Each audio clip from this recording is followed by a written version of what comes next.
Hi, good morning. Allow me a minute of your time to highlight a disturbing, for want of a better word, issue for me.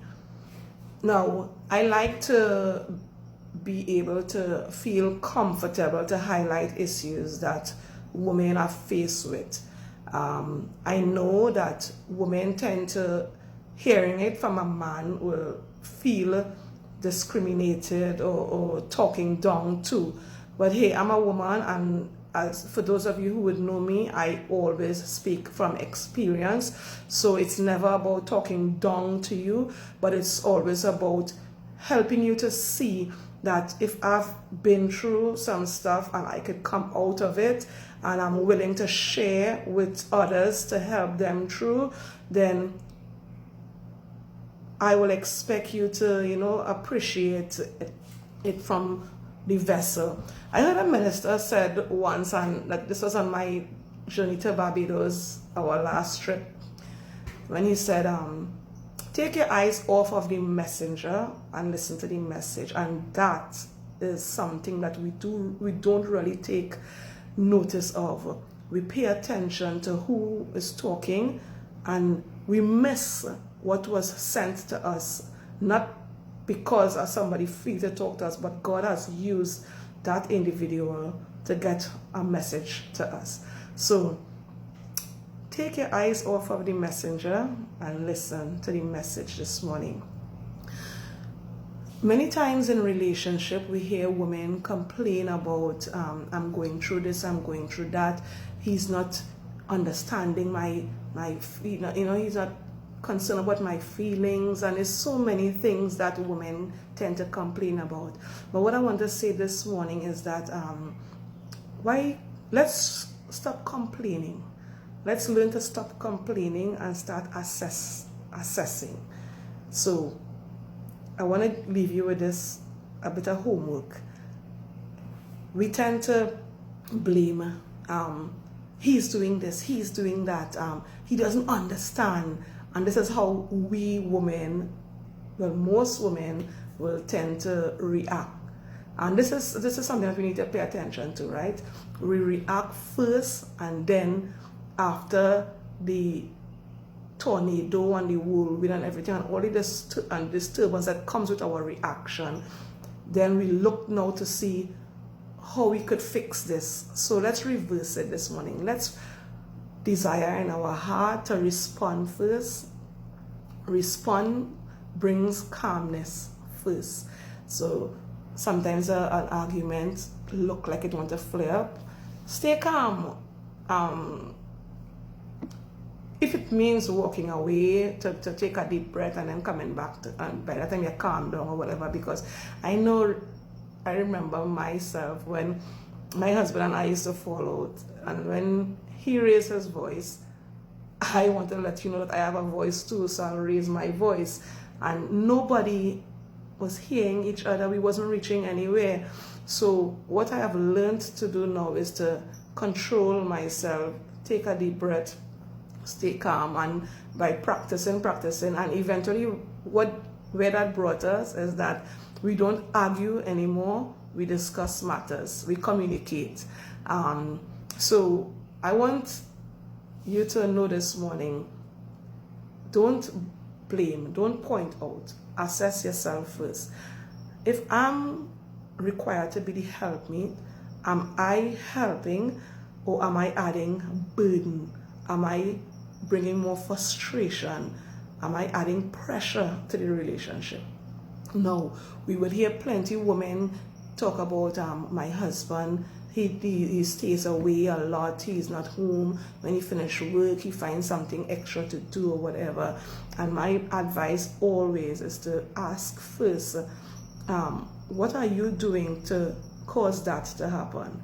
Now, when you start from there first, now you eliminate anything that you could be doing, not paying attention to it. It's like something that just happens automatic, and you're not noticing it.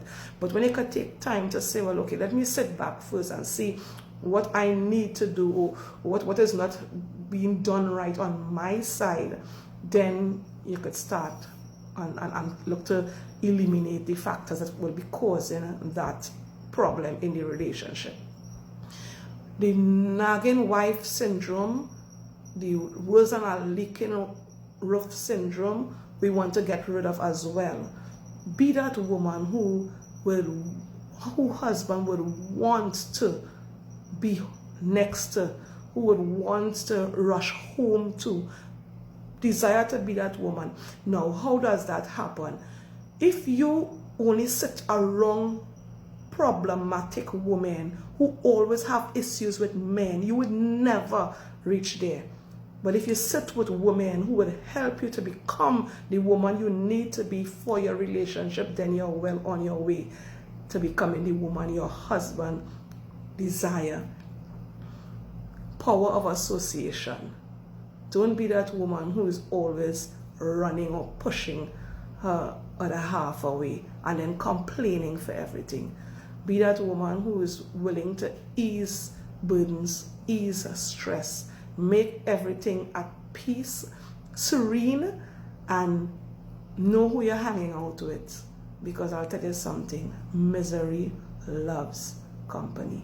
So women, this morning, I say to you, desire in your heart to stop complaining about the issues, and let's see how best we could identify where we are going wrong to create the issue.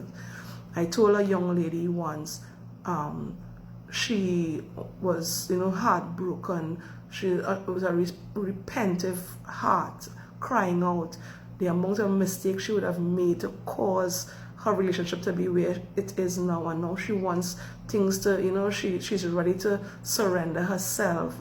And I said to her, I said, the only how your husband could appreciate the woman that he needs in his life is when she's aligned to her purpose, and as only God could help you on that platform. So align yourself with God. Seek first everything that he has pertaining to your life and watch God work everything around. Sometimes we find ourselves fighting up and trying to fix things on our own and making a bigger mess. But let's desire in our heart to let go and let God and allow him to shape us, allow the process. Too many of us run away from the process, but I want to encourage you this morning, embrace your process and watch God make you into the woman you need to be for your relationship. I hope I've inspired somebody this morning. Let's continue to bring back. God's desire was never for the institution to be fragmented, to be all over the place, to be in a courthouse every Monday morning, and this is not what I thought, this is not what I wanted. Divorce cases are so much, and there is no hope for the younger ones who is looking on. But let's will ourselves as women this morning. Let's desire to come out and fix this thing together. Let's identify our shortcomings. Let's identify where we have dropped the ball as the helpmeet, and then in that way we are well on our way now to helping to bring awareness to our husband. I am no way siding with men who refuse to play their role. I am just identifying us women what we need to do as women to start the process. Let's stop looking outward now and let's look inward. So let's start to help each other and identify. So feel free to leave a comment as we move forward, as we journey as women together. Power of association, iron sharpening iron. God bless you this morning.